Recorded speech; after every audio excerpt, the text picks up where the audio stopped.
Olá pessoal, está começando mais um episódio do Consulta Crohn. Meu nome é Renato Kramer, médico oncologista. Estou ao lado aqui do Dr. Hugo Schunemann, também colega oncologista, e com a nossa mais nova integrante da clínica, doutora Ângela Parisotto, mastologista de Lajeado, com larga experiência.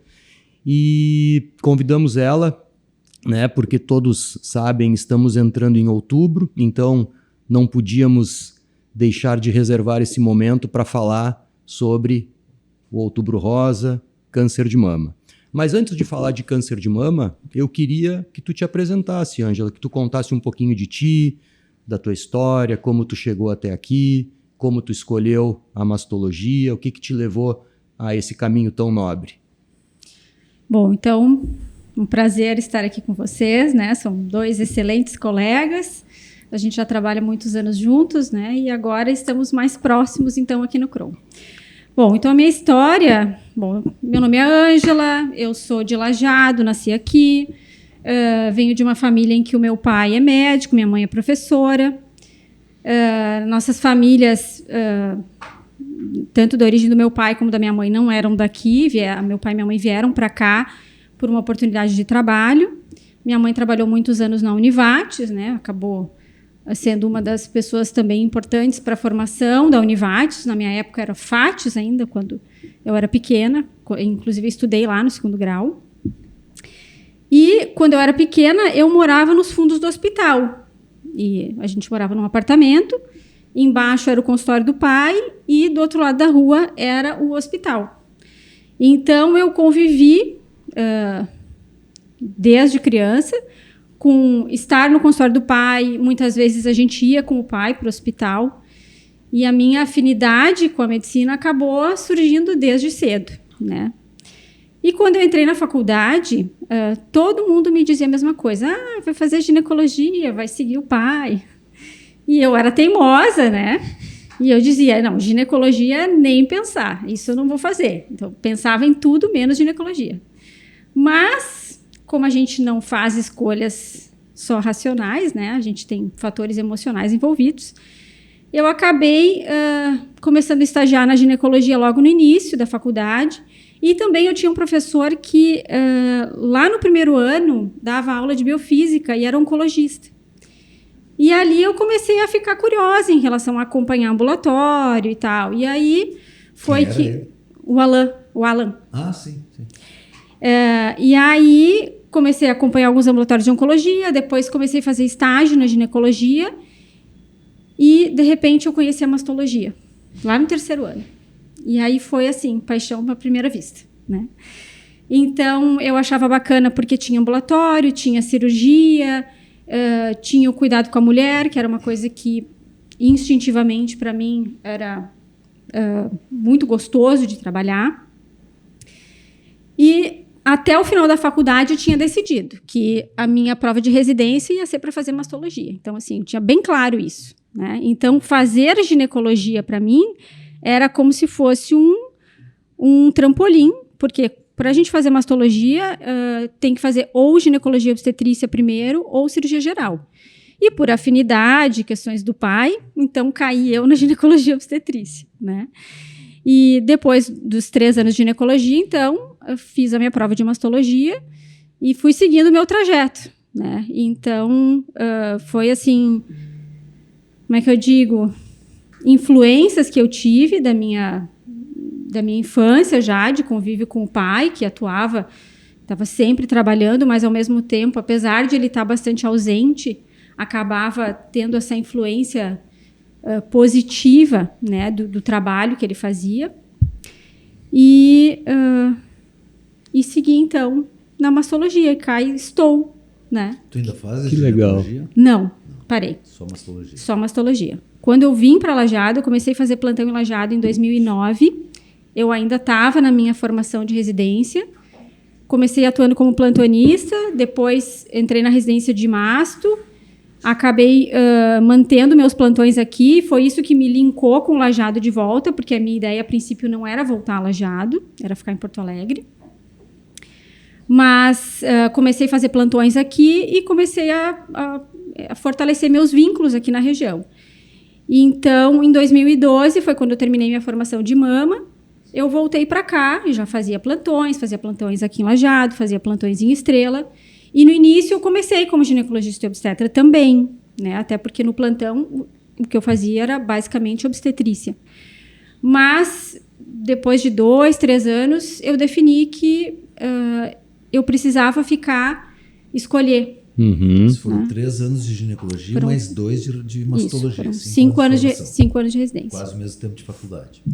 Quase o mesmo tempo. Bom, Ângela, então assim, aproveitando esse teu amor pela mastologia, né, a gente não podia deixar de te trazer aqui para falar de uma das principais doenças da mastologia, e não só da mastologia, mas digamos assim, da mulher, da população feminina brasileira ou mundial, né, que é o câncer de mama, né? Então, aproveitando que a gente está entrando aí no Outubro Rosa, o câncer de mama é o tumor maligno mais comum do sexo feminino? Então, quando a gente fala de estatística, a gente sempre diz que o câncer de mama, fora os tumores de pele não melanoma, é o tumor mais frequente das mulheres. Então, primeiro câncer que a gente tem que pensar, falando de saúde feminina, é câncer de mama, sem dúvida. Né? Tá. E me diz uma outra coisa, aproveitando então esse gancho. E quais são as mulheres que têm, assim, maior risco de desenvolver a doença? Bom, então são basicamente, eu sempre explico para minhas pacientes que a gente basicamente tem 2 pilares, tá? A gente tem as questões genéticas hereditárias, que aí envolve questões sobre história familiar, casos de câncer na família. E a gente tem os fatores epigenéticos, que é aquelas exposições que a gente vai tendo ao longo da nossa vida e como o nosso organismo vai reagindo a essas exposições, né? Então, grosseiramente falando, de todos os casos que nós temos hoje, 10 a 15% dos casos estão relacionados a fatores hereditários, ou seja, a mulher já nasce com uma predisposição para um câncer, né? Ela já nasce com um risco bem mais elevado do que a população geral. E a gente vai ter 85% dos casos que são relacionados ao estilo de vida. Então, por isso que é tão importante a gente trabalhar sobre e trazer as reflexões sobre a forma que a gente vive, né, e os fatores que vão agindo nisso. Então, dentro dos fatores de risco que a gente tem, que alguns são controláveis por nós, outros não, o que é importante a gente entender?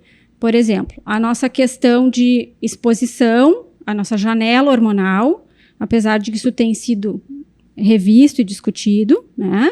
Ou seja, se tinha como assim, quem menstruou muito cedo na vida, parou de menstruar muito tarde, ficou exposta a uma janela hormonal maior, tá? Obesidade, principalmente obesidade depois da menopausa, né? Em que a gente tem uma maior produção hormonal nos tecidos periféricos, que a gente diz, tá? Os fatores inflamatórios, então, né, que a gente diz que tem relação também com a alimentação. Sedentarismo, muito importante. A gente tem tido cada vez mais literatura falando sobre isso, o impacto que a gente tem da atividade física, tanto na prevenção quanto na redução do risco de recidiva de um tumor já tratado, né? E a própria, vocês que são da área da oncologia, a própria resposta da paciente e as intercorrências que ela tem durante o seu tratamento oncológico, como a atividade física também impacta na resposta que a paciente tem. Então, são inúmeros fatores, eu sempre digo que tem alguns tipos de tumores que a gente pode direcionar o risco, né? Por exemplo, o tabagismo e o câncer de pulmão. O HPV, que é o papilomavírus, com câncer de colo de útero. Para a mama, é muito mais amplo esse leque. A gente tem muitos fatores que podem se envolver, né? Então, é importante que a gente se conscientize de que a maioria dos casos são relacionados à forma que a gente vive, né? E não em si com casos de família, certo?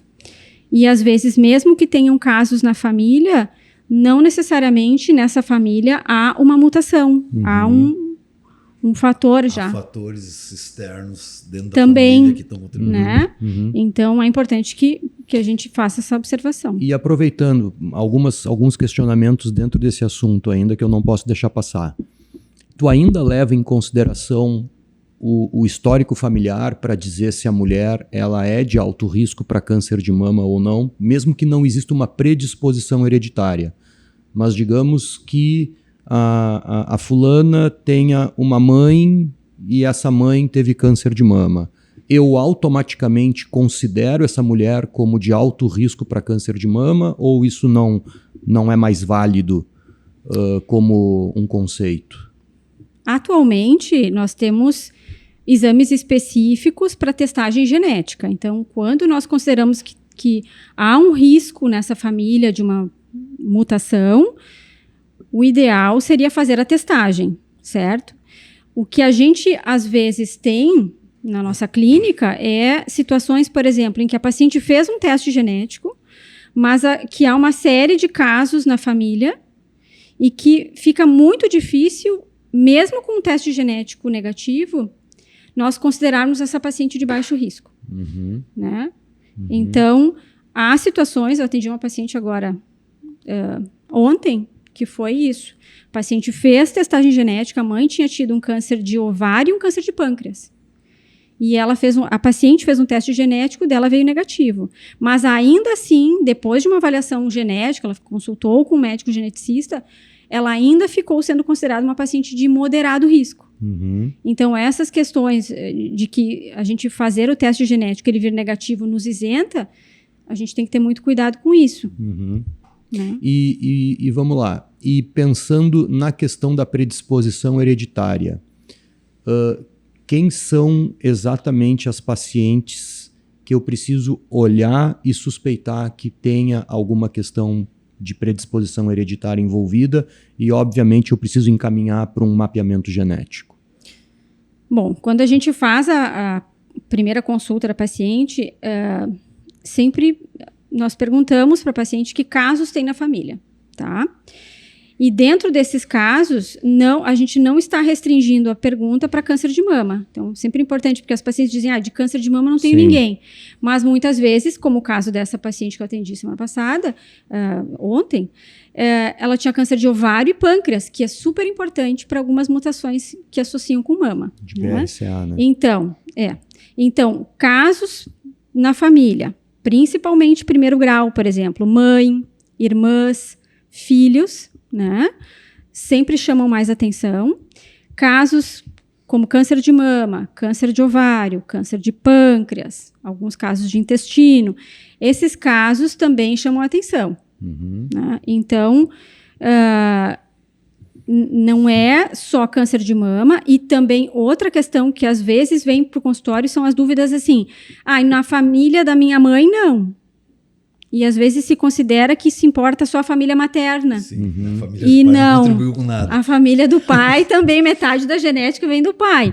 Então é importante considerar os casos da família paterna também. E a idade? Tu leva isso em consideração? Câncer de mama em mulheres jovens, tu sempre olha com aquele olhar assim investigativo de DNA? Sem dúvida. Sem dúvida, né? Sem dúvida. E tu tens assim uma rotina de estabelecer uma idade abaixo de 45, abaixo de 50, abaixo de 40? Como é que é assim na tua rotina? Eu geralmente considero abaixo de 50. Abaixo de 50? Pré-menopausa. Tá. Eu já sou um pouco mais rigoroso, assim, eu vou abaixo de 45. Mas assim, claro, é como eu disse. Mamografia é a partir dos 40 anos. 40 pacientes de baixo risco. Tá. Rastreio populacional, tá?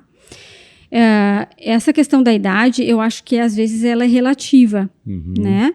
Porque aí depende do tipo de câncer que teve, tá? Às vezes a história também, ela não vem com as informações tão precisas. Por exemplo, minha mãe teve um câncer, mas não sei exatamente a idade que ela fez o diagnóstico. Mãe é mais difícil, mas às vezes avós, que são mais antigos, às vezes as informações vêm muito fragmentadas. Com certeza. Então, isso muito, né? Então é muito comum falhar, por exemplo, idade de diagnóstico. Tá? Então, eu prefiro considerar pré-menopausa. Outra questão, familiares que tiveram câncer de mama triplo negativo, que é um tipo de câncer de mama mais agressivo, né, que não expressa receptores hormonais, nem o HER2. Para essas pacientes, para essas mulheres que tiveram câncer de mama triplo negativo, é indicado testar em qualquer idade.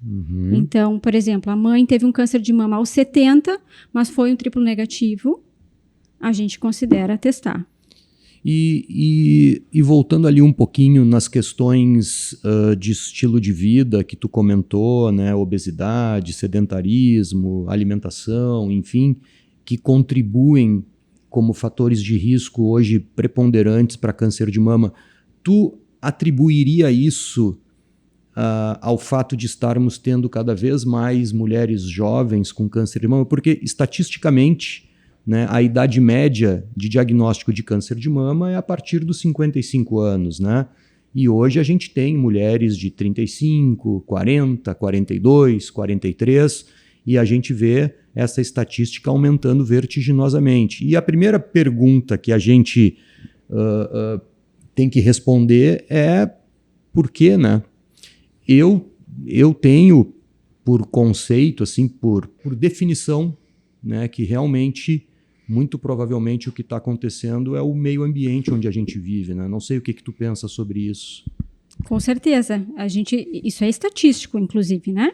Nós temos trabalhos brasileiros, porque antes a gente vivia muito de estatística de fora. Agora nós temos trabalhos brasileiros mostrando dados nossos brasileiros.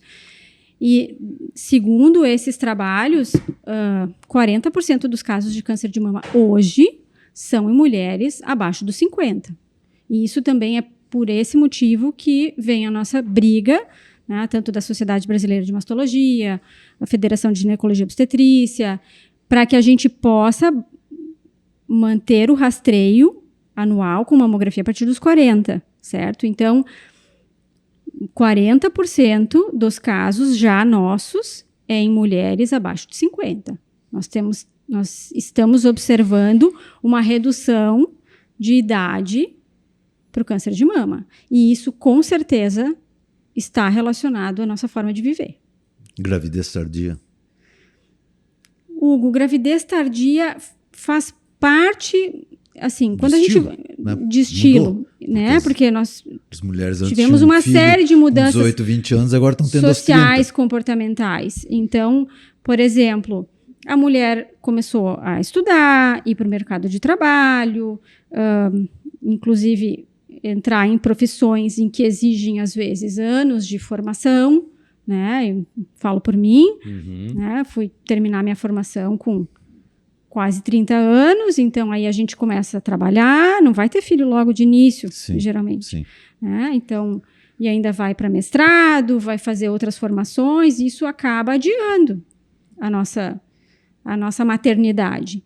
Então, quando a gente fala de fatores de risco, eu não gosto muito de falar muito sobre isso, porque acaba que gera certo conflito. Mas, no geral, a maternidade, gestar e amamentar, é um fator protetor para câncer de mama. Só que esse fator protetor, o ideal seria antes dos 30. E hoje em dia, as mulheres vão ter filhos muitas vezes depois dos 30. E às vezes aos 40. Aos 40 também. Né? Então, dizer, a obesidade, a dieta, o sedentarismo também. Também. Mas gravidez tardia também. Também. E faz aí parte. a soma disso tudo bem misturado, chacoalhado, a gente cria o caldo porque de eu digo assim, pra... ninguém vai gestar antes dos 30 porque vai ter um benefício no seu risco para câncer de mama. Ninguém vai fazer isso, né? Mas, de forma geral, todas essas situações, elas acabam influenciando. E aí entra uma outra questão sobre gestar e amamentar, tá? Que é, a mulher vai gestar e amamentar numa idade mais avançada, em que a gente já começa a aumentar o risco para câncer de mama. E, às vezes, essa situação de gestação e amamentação pode atrapalhar o diagnóstico pelas alterações mamárias que acontecem nessa fase. Então, Não, o que é muito comum acontecer? O que é muito comum acontecer? Diagnósticos em estágios avançados, né, ou tumores maiores ao diagnóstico, em função dessa dificuldade que a gente tem em avaliar se aquilo ali é um processo que faz parte do estímulo mamário, né? E então a gente, infelizmente, vê casos mais avançados nessa fase. E ainda uma fase turbulenta para a mulher, porque aí com bebê na barriga, ou então bebê no colo. Sim. É um grande desafio. Né? É um drama isso. É um grande desafio.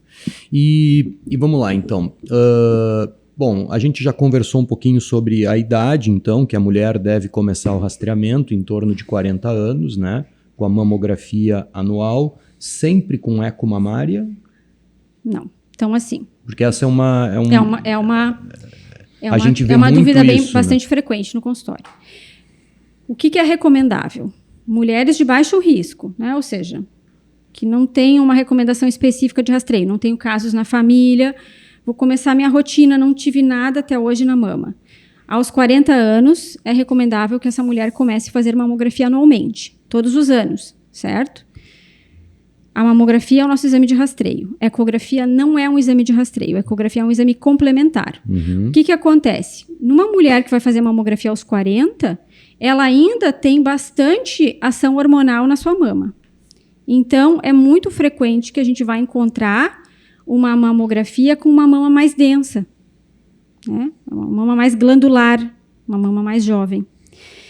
E esse fator de mama mais densa, ele acaba, como se diz assim, sendo um fator que prejudica a avaliação da mamografia, né? Porque eu tenho muita densidade, a mama muito branca na mamografia, um nódulo fica branco também. Então, a gente acaba tendo dificuldade para um diagnóstico. Sim, tu perde a acurácia do exame. Isso aí, a mamografia perde sua sensibilidade, certo? Então, para as mamas mais densas, o recomendável é complementar com ultrassom. Certo? Mas a gente não pode esquecer que mesmo que eu vá lá fazer a minha mamografia, a minha mama seja densa, isso não quer dizer que o meu exame, então, seja uma ecografia. Certo? Para mulheres abaixo dos 40, a gente, com mais frequência, usa ultrassom ou a ecografia, como eu te disse, tá? Mas para mulheres com 40 mais, a mamografia é o principal exame. Ainda é o exame-chave. Ainda é o exame-chave. Tem alterações que são vistas apenas na mamografia. Então, às vezes acontece, por exemplo, o paciente faz uma mamografia, não tem nada, faz um ultrassom, tem cistos. Faz parte. E uma pergunta, né? Eu já passei por essa situação com uma colega que, pela reclamação de uma paciente, pelo desconforto da mamografia, ela foi fazer o exame porque ela não acreditava e descobriu um câncer de mama. Mas a minha pergunta é tão desconfortável assim? Existe alguma técnica de mamografia hoje que seja melhor ou pior para paciente? O recomendável, porque assim, a sensibilidade é individual. Tem mulheres que têm mais desconforto mamário, tem mulheres que têm menos, certo?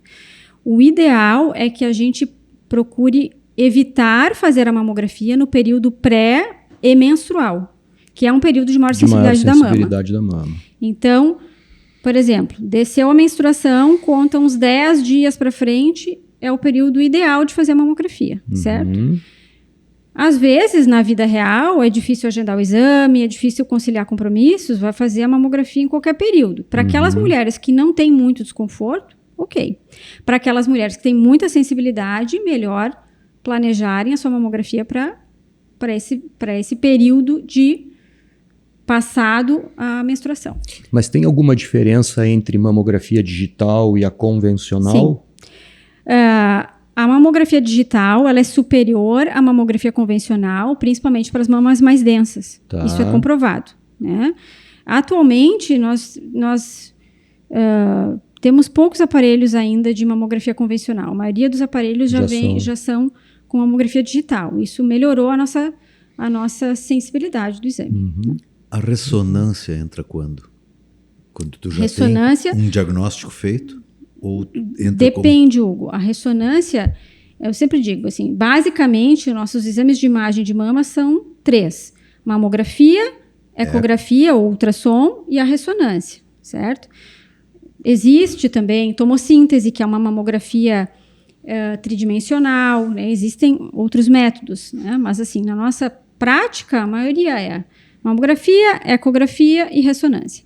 A ressonância não é um exame de rastreio para a imensa maioria das pessoas, certo? Mas para aquelas mulheres de alto risco, para as mulheres com mutação genética, por exemplo, a ressonância entra como um exame de rastreio também junto com a mamografia.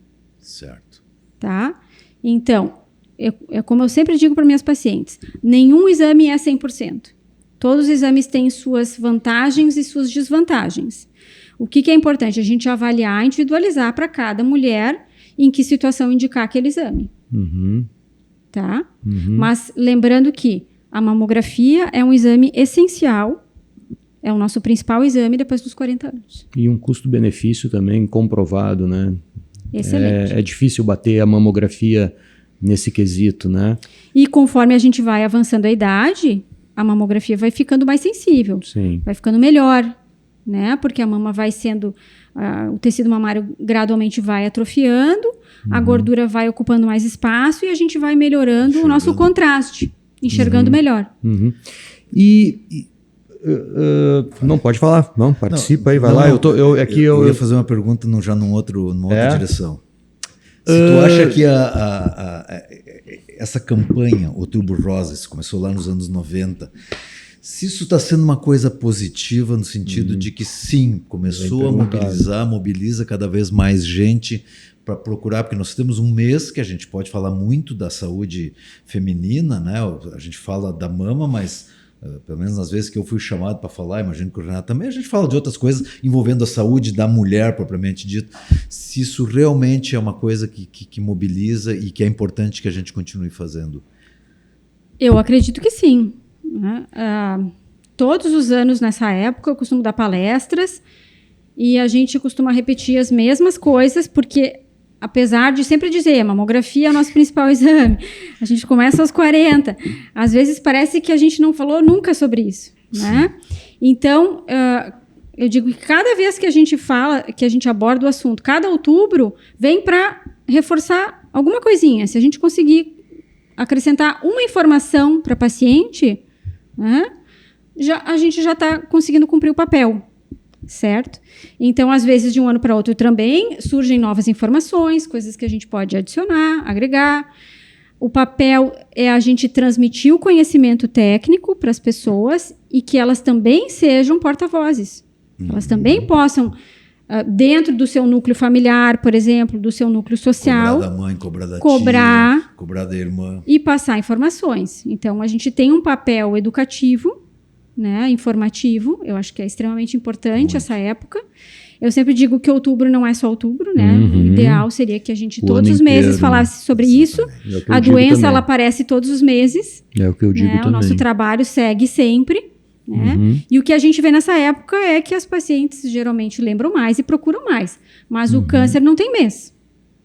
Câncer de mama, todos os meses a gente faz vários diagnósticos. E só para que fique registrado, até porque assim, na minha rotina acontece muito, né?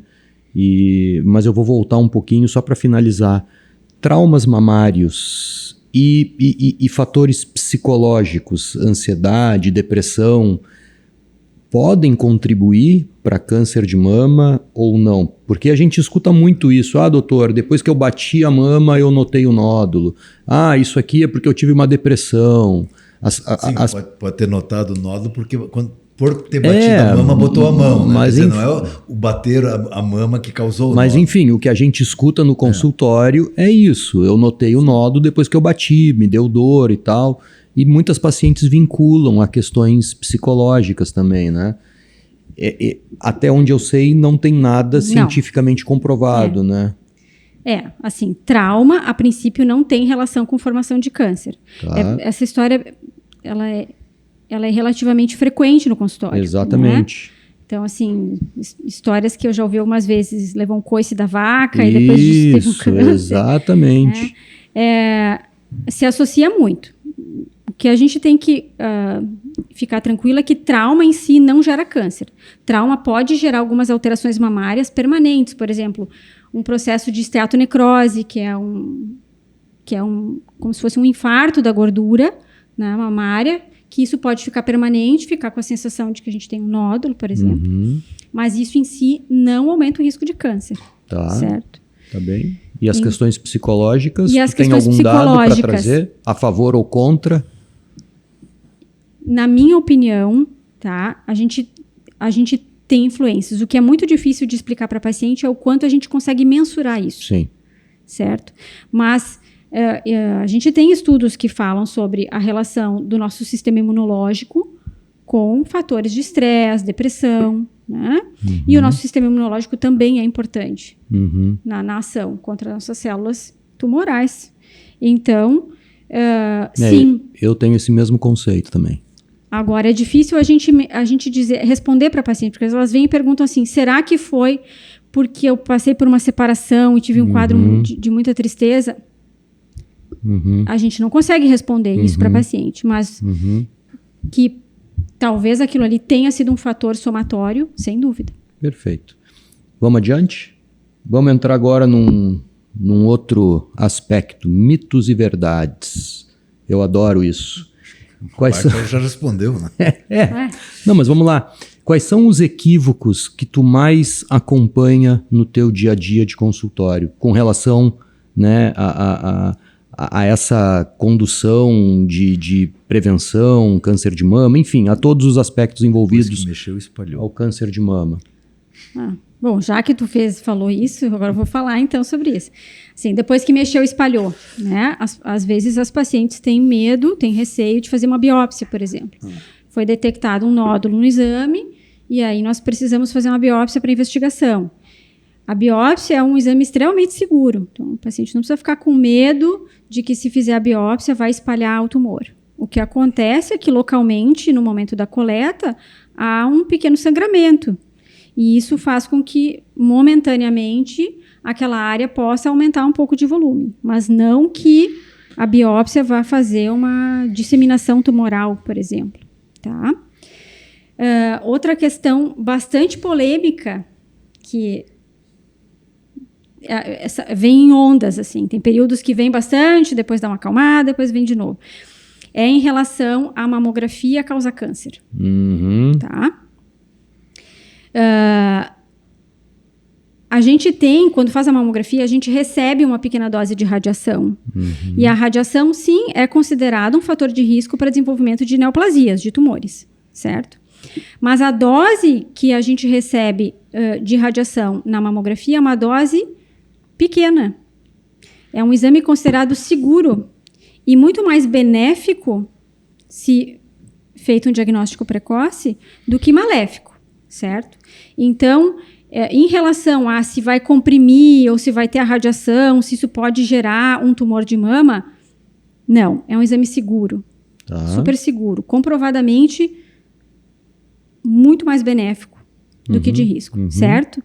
Outra questão é em relação a usar aqueles protetores de tireoide quando vai fazer a mamografia, por causa da radiação e para tireoide, tá? Quando a gente faz a mamografia, a dose, ela basicamente se concentra na mama. Então, os outros órgãos recebem uma dose mínima de radiação. Então, não há benefício, a paciente não vai se beneficiar em usar um protetor de tireoide, porque a tireoide praticamente recebe uma dose mínima, tá? Então, não vai fazer diferença ela usar o protetor ou não, certo?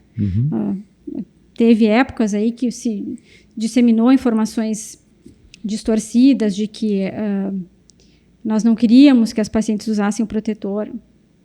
É porque não tem benefício. Então, no geral, os serviços não vão oferecer isso para a paciente. Se a paciente pedir, provavelmente eles vão dar o protetor para usar. Mas eu uso o exemplo, né? Quando a gente vai fazer um raio-x de tórax ou vai fazer uma tomografia de tórax, a gente está irradiando o tórax inteiro.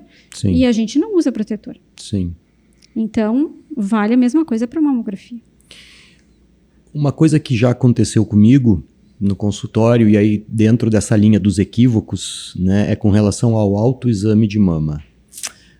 Já peguei pacientes com diagnóstico de câncer de mama, né, e eu sempre questiono, a senhora vinha fazendo seu exame anual? Ah, doutor, eu não fiz nos últimos 3, 4 anos porque eu faço o autoexame de mamas. Até que ponto isso realmente é viável, né? Até que ponto realmente a gente pode confiar no autoexame? Até que ponto isso substitui uma mamografia, um autoexame feito por um profissional também habilitado? Queria que tu comentasse um pouquinho sobre isso. Bom, o autoexame é uma forma da gente avaliar a mama.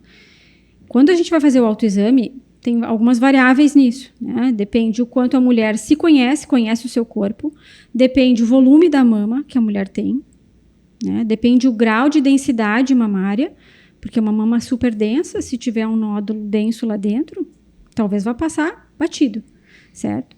Então, o autoexame eu acho importante como uma forma de nós conhecermos o próprio corpo, de nós sabermos como é o normal dele e se vier alguma alteração, que a gente perceba isso, certo? Mas o autoexame não substitui a mamografia de rastreio, porque a intenção da mamografia de rastreio é a detecção de lesões menores, que ainda são impalpáveis, certo? Então, o câncer ele pode ter várias apresentações. Nós podemos ter um câncer que se apresenta através de um nódulo, por exemplo. Nós podemos ter um câncer que se apresenta através de calcificações, que são vistas só na mamografia, e que muitas vezes podem ocupar a mama inteira e a gente não perceber nada no toque, tá? Então, a ideia do exame de imagem é a gente detectar aquilo que o nosso dedo não sente. Uhum. Tanto a própria palpação da paciente, como a nossa palpação, que nós temos a mão mais treinada, mas a nossa mão ainda assim tem limitações. Uhum. Né? Se eu tenho uma mama muito volumosa, como é que eu vou sentir o que está lá atrás? Uhum. Eu não tenho como perceber isso. Uhum. Então, Perfeito. Os exames de imagem servem para ver coisas menores, alterações menores e também lesões em locais mais profundos. Na verdade, são métodos complementares, São né? métodos complementares. Um não exclui o outro. Exatamente. Eu tenho uma pergunta. Tu recebes muitos pacientes que foram fazer a mamografia de controle e ali foi levantada a suspeita, ou tu recebes pacientes que já vêm com um nódulo palpável. Uma alteração palpável. Quer dizer assim, eu quero perguntar, a mamografia realmente está funcionando como triagem?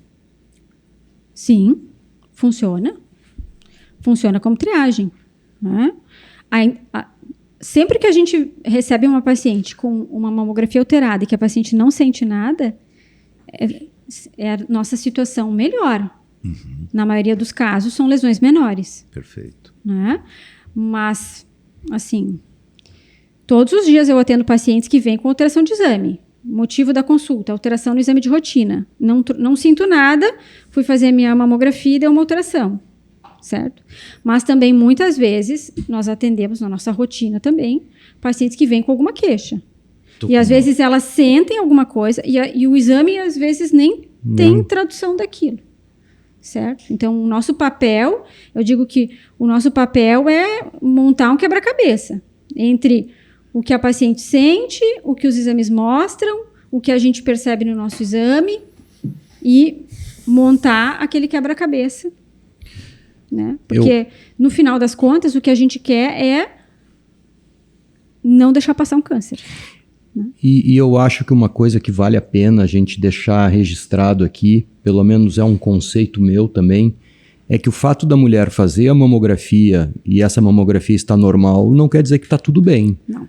Ela precisa fazer o tema de casa, que é fazer a mamografia e ter o autocuidado. Né? E no ano seguinte fazer de novo. Exatamente, porque na verdade eu escuto muito por aí, Ângela, que a mamografia ela é preventiva. Né? A mamografia, me desculpem, mas ela não é preventiva, é um exame de rastreamento.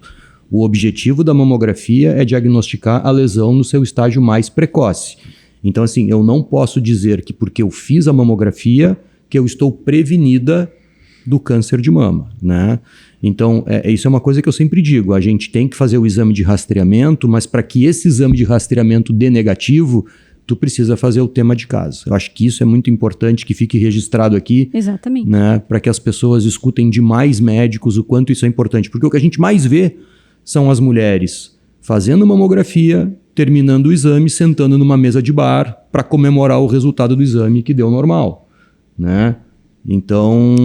E outra coisa, assim, é importante que a mulher faça a sua mamografia e que ela leve para um profissional que consiga avaliar esse exame. Né? Porque não é só o exame também. Né? É com frequência que eu atendo casos em que a gente olha a mamografia, ok, mas vai para o exame clínico, não bateu tanto bem, então nós precisamos usar outros métodos complementares e em algumas situações ali sai um diagnóstico de câncer, mesmo com o primeiro exame normal. Ângela, quais são os sinais de alerta que a mulher não deve ignorar? O que a mulher não pode de forma alguma negligenciar? Bom, sinais de alerta mais importantes. Nódulo percebido, palpável, certo? Sempre a mulher deve buscar um atendimento especializado. Alterações na pele da mama, né? Então, alterações em formato, abaulamento, retração da pele, bem importante, porque a retração geralmente está associada a um processo suspeito, né? Então, por exemplo, ao movimentar a mama, a pele parece que entra um pouco, ou o mamilo entra, né? Começa a gradualmente inverter, que a gente diz, tá? São sinais de alerta. Secreções do mamilo, principalmente as secreções espontâneas, não aquelas que a mulher aperta para sair, né? Essas secreções, algumas são mais suspeitas. Por exemplo, as que são em aspecto de sangue, ou então aquelas situações em que a gente tem como se fosse uma água transparente mesmo, que a gente chama de água de rocha, que é um líquido bem transparente pelo mamilo. São alterações suspeitas, certo? Então, alterações de formato da mama, nódulos palpáveis, secreção do mamilo,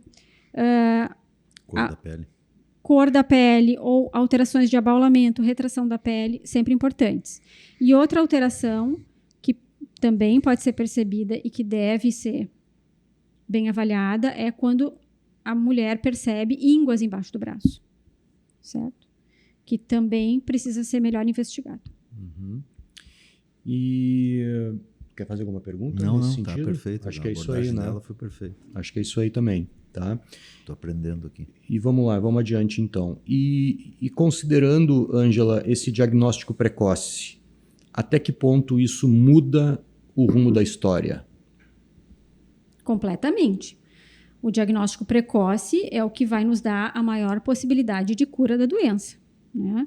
Então, nós sabemos que os tumores de mama têm comportamentos biológicos distintos. Nós vamos ter tumores mais agressivos e tumores que são mais indolentes, certo? Mas, de qualquer forma,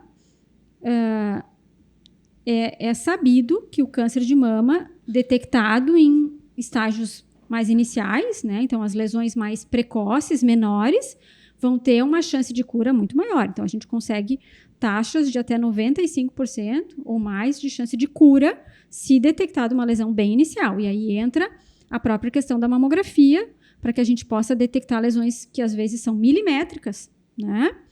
Nos exames de rotina. Então, lá na mamografia e em algumas situações na ecografia. Ontem eu atendi uma paciente com uma lesão de 6 milímetros. Exame de rastreio. O paciente não sente nada, não se palpa nada. Tu vê, 6 milímetros é um grão de arroz. 6 milímetros. O paciente vai fazer o tratamento e vai curar. Né? E isso graças a um bom rastreio. E eu acho que, aproveitando esse gancho, né, eu acho que mais do que aumentar a taxa de cura, né, que é o objetivo principal, mas reduz significativamente a agressividade dos tratamentos e as sequelas que esse tratamento deixa, né? Porque, infelizmente, a gente vê mulheres cada vez pagando preços mais altos para se curar do câncer de mama. Inclusive, até dentro da questão cirúrgica, eu acho que já existem algumas análises iniciais até de daqui a pouco não se operar a mama, né? Em alguns casos, dependendo de algumas respostas a tratamentos sistêmicos, enfim. Não sei se tu pode comentar um pouquinho sobre isso, Ângela. Assim, a gente ainda o tratamento cirúrgico é um pilar importante para o câncer de mama.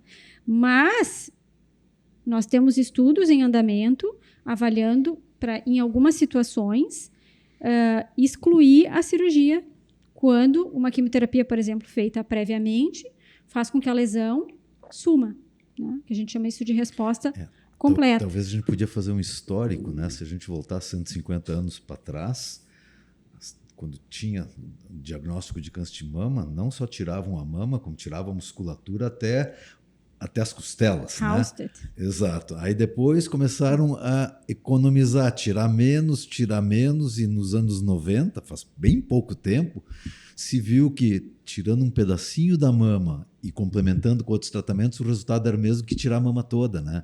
Depois a questão de não tirar todas as ínguas da axila, né? O esvaziamento axilar, que comprometia muito a qualidade de vida das mulheres, que ficavam com o braço inchado, incapazes.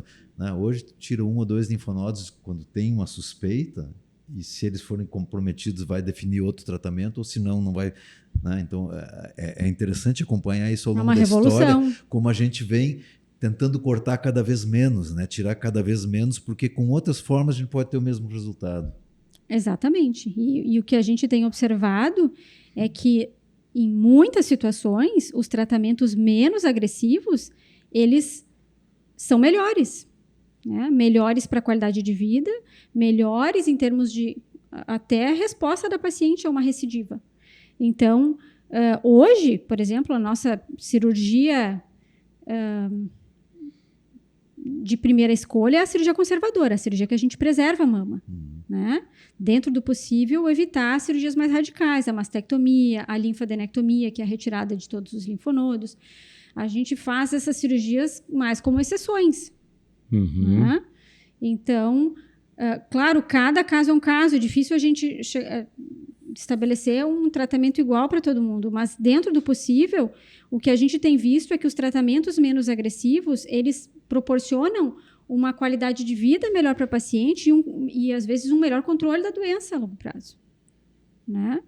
Tu fizeste no Clínicas a mastologia, sim, né? No Clínicas. Lá que começou, aqui no estado... O linfonodo sentinela.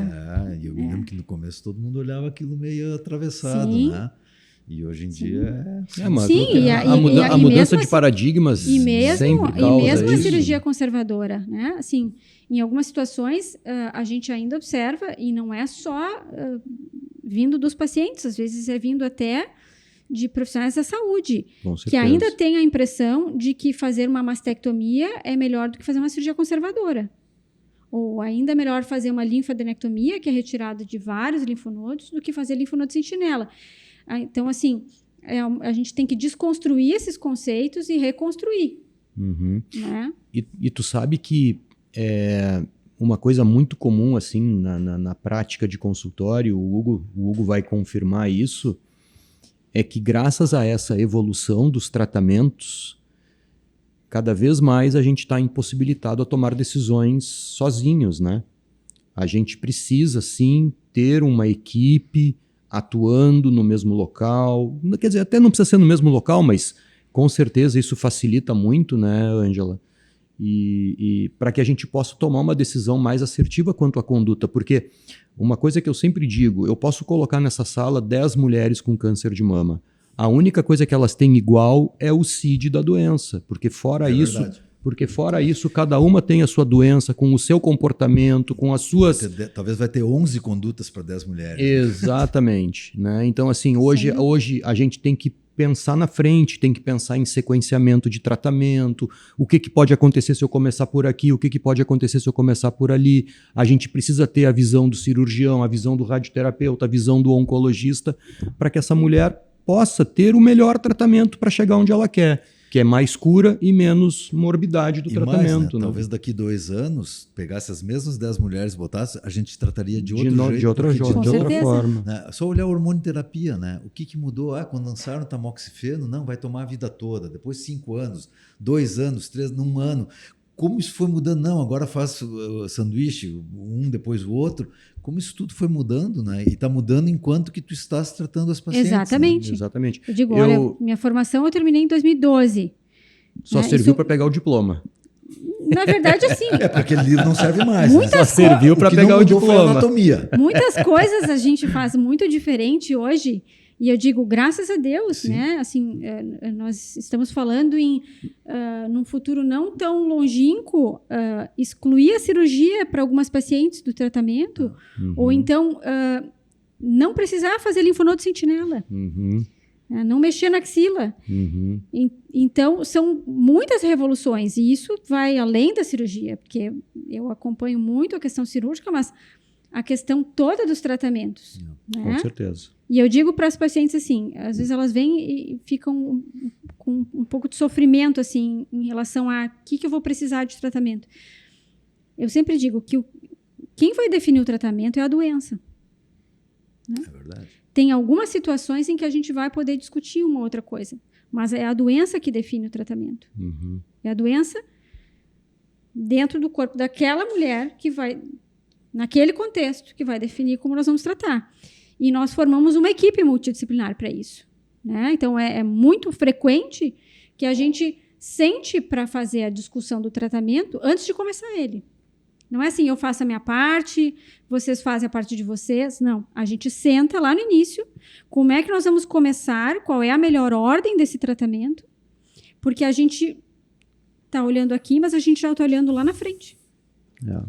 O grande problema que eu vejo nisso, até aconteceu comigo essa semana, uma paciente que a gente vai dividir muito em breve, é que elas chegam aqui, às vezes um pouco tarde, né? E como o tratamento oncológico às vezes não é uma ciência tão exata assim, né? Às vezes tu tem que mostrar para essa paciente que talvez sobrepor algumas etapas é fundamental, porque querem começar ontem, né? Chegam aqui achando que tem que arrancar tudo, chegam aqui achando que quimioterapia resolve os problemas, né? Então a gente passa por esse aperto assim de consultório. Tudo, né? Eu me lembro de um estudo que foi publicado, acho no começo dos anos 2000, sobre câncer de pulmão, onde perguntavam para oncologistas o que eles preferiam.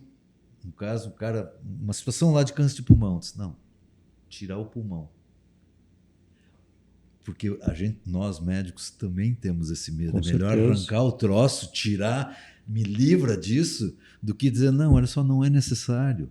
Tu pode fazer uma coisa bem pequena aqui, fazer um tratamento complementar durante um tempo X. Esse tratamento complementar não precisa ser um horror, que tu vai passar 12 meses vomitando, perdendo cabelo. Não, pode ser, sei lá, imunoterapia, alguma outra alternativa. E o resultado de médio e longo prazo vai ser o mesmo, muito mais qualidade, né? Sem estar mutilado, sem estar com sequela, sem estar com... Enfim.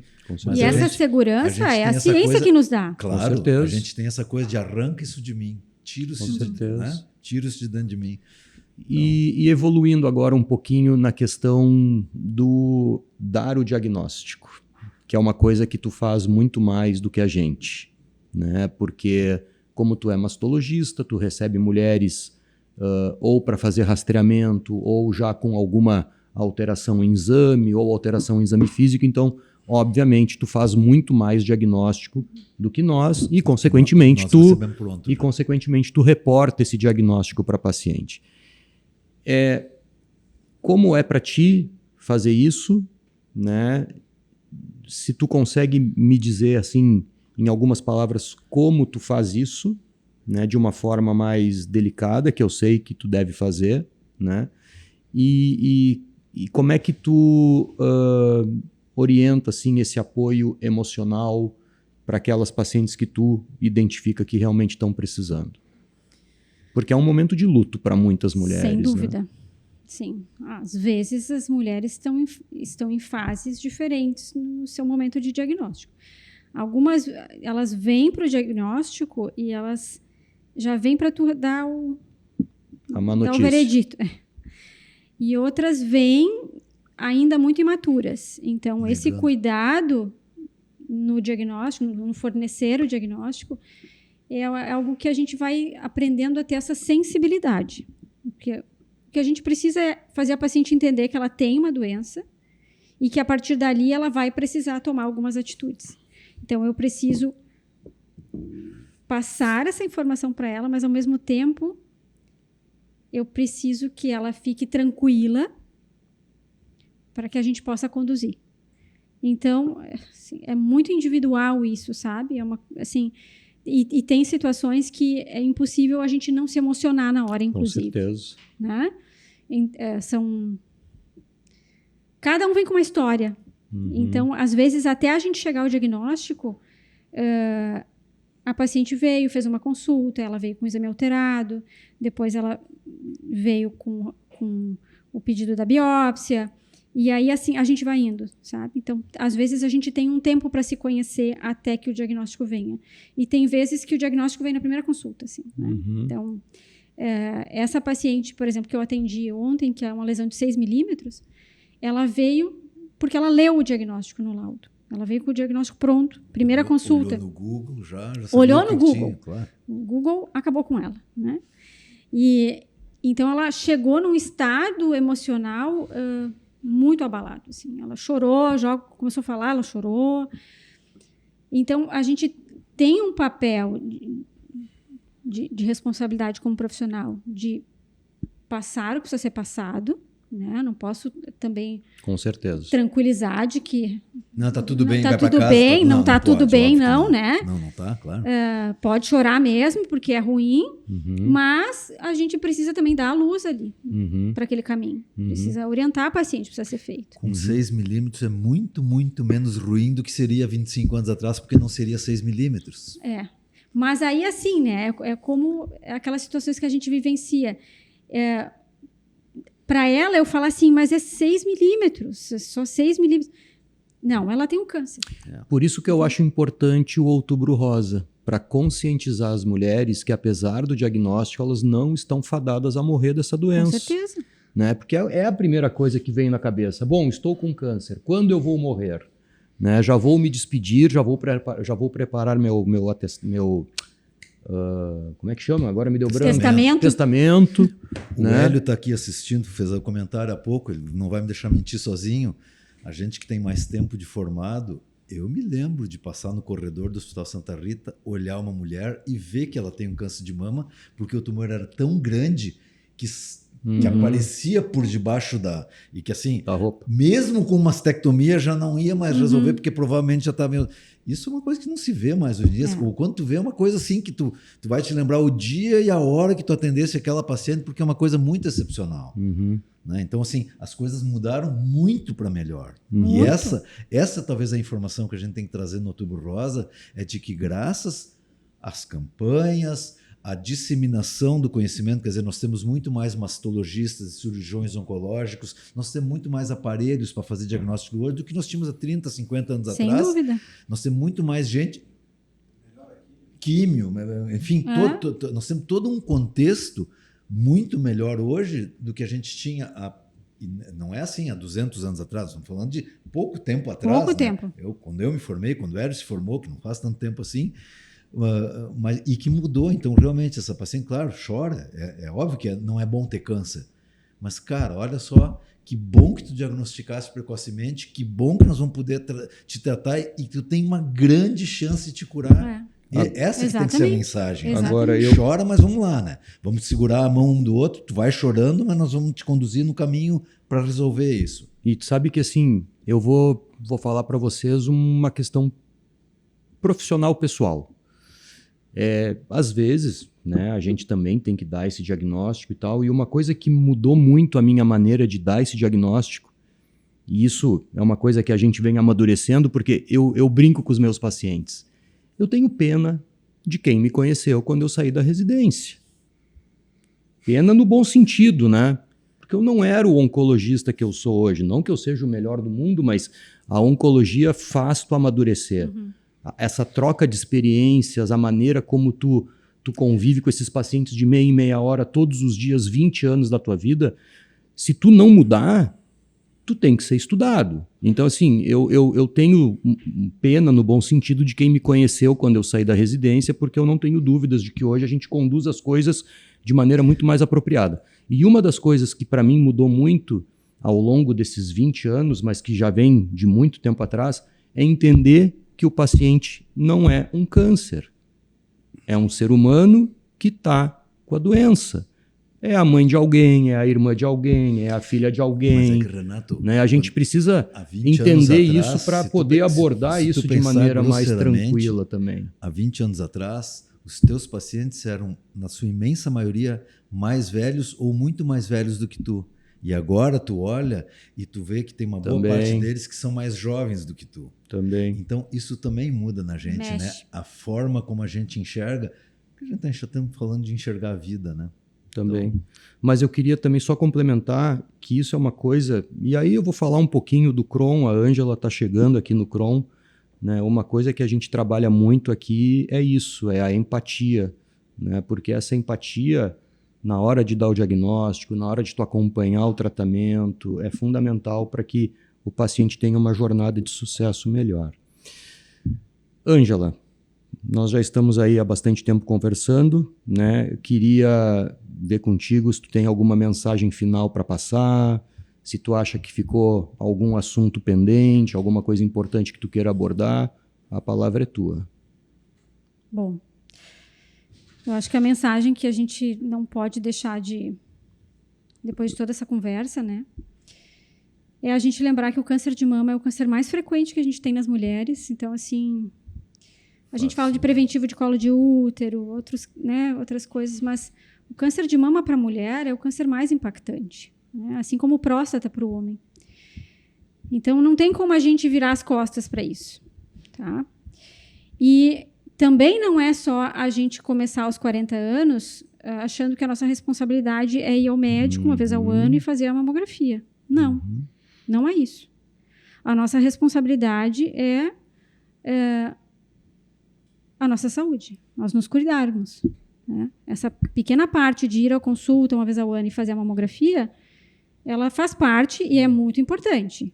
Mas nós precisamos ter responsabilidade com a nossa saúde, né? E isso vai... Não é assim, segunda-feira eu começo... É hoje, agora.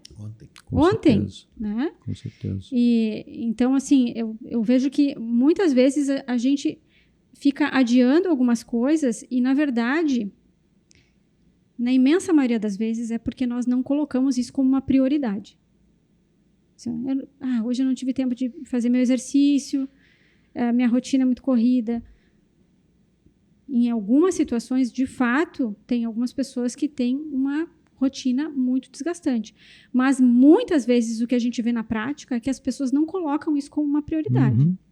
Não é minha prioridade cuidar no que eu como. Eu vou ceder hoje, vou comer uma coisinha doce, né? Hoje eu mereço. Hoje eu mereço, hoje eu estou estressada, né? Hoje eu vou cortar minha academia porque tive uma noite ruim. Então, a gente vai se boicotando com isso. Com certeza. Né? Então, eu acho que nós temos que ter a responsabilidade de que as nossas ações hoje elas vão ser reflexo para os próximos anos e para o nosso envelhecimento. Então, a mensagem que eu deixo é de que o cuidado, a prevenção, ela é nossa responsabilidade. A mamografia é detecção precoce, ela não é prevenção. Né? A mamografia é detecção e, se tudo der certo, em estágios bem iniciais. Né? E lembrar que mesmo que eu cuide, mesmo que eu faça atividade física regular, que eu cuide da minha alimentação, que eu não tenha casos na família, eu posso ter câncer. Mas também, o que eu digo para minhas pacientes, quando elas vêm e dizem assim, mas o que eu fiz de errado?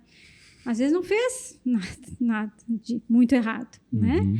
Mas o fato de estar se cuidando já vai refletir positivamente no seu tratamento, na chance de cura, né? E na sua qualidade de vida depois. Então, a vida de uma mulher nunca mais é a mesma depois de um câncer, sem dúvida alguma. Assim, é uma página marcada no livro. Né? Tu sabe que eu faço algumas ressalvas quanto a isso, porque o que a gente mais espera realmente de qualquer paciente, seja homem ou mulher, que quando desenvolve um câncer, é que ele olhe para si mesmo e tente identificar onde ele acertou e mantenha, e onde ele errou e corrija, né? Mas o que a gente vê de pessoas aí incorrendo no mesmo erro depois do diagnóstico da doença, não vai conseguir fazer atividade física, não é pouco. É o cara que não... E o tratamento não dá conta de tudo isso. Né? Eu acho que tem um fator, porque assim, a gente conhece alguns fatores, né? Mas a gente não conhece todos. Então, o que acontece? Né? Então a pessoa... Ela cuida para não ficar obesa, ela cuida para fazer atividade física, cuida da dieta, não tem a questão, genética.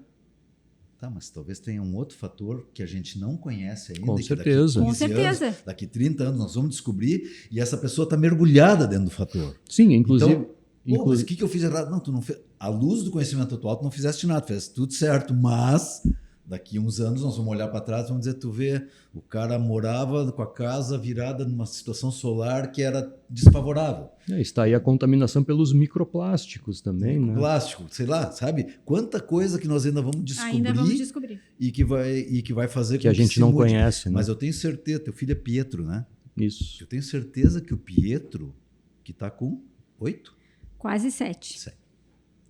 Vai viver muito melhor se eles não acabarem com o planeta agora, com essas confusões, mas não vão acabar. Mas ele vai viver muito melhor. Não é só que ele vai viver mais, ele vai viver muito melhor do que o teu pai.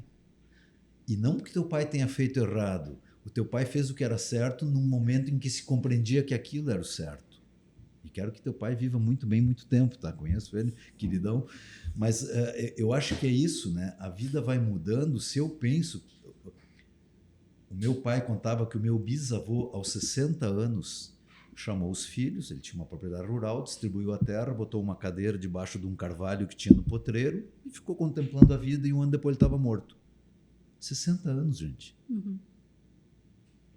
Eu já passei dessa idade, sabe? E não consigo imaginar de dizer, não, agora deu, eu vou esperar a morte chegar, sabe? Então, assim, como a gente está diferente, né? Porque as coisas foram mudando aí de novo entre os 6 milímetros. Essa mulher, há 40 anos atrás, ela ia passar batida até chegar com uma lesão maior. Nos 6 centímetros. Com 6 centímetros. Ela ia passar batida, ninguém ia olhar.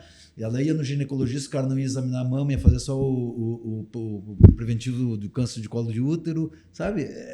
Né? Então as coisas mudaram muito para melhor. Mas ainda pode, com certeza, melhorar, né? E que bom que tem gente como tu aqui. E que bom que tu aqui conosco. É isso aí.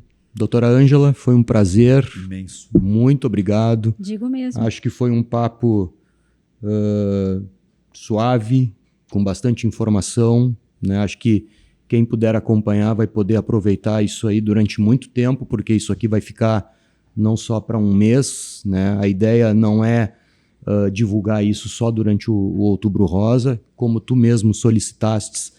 A ideia é que isso aqui seja para o ano inteiro, para a vida inteira, né? Então, estamos finalizando mais um Consulta Crohn, e se você gostou do conteúdo, se inscreva no canal e nos acompanhe nas próximas edições. Um abraço.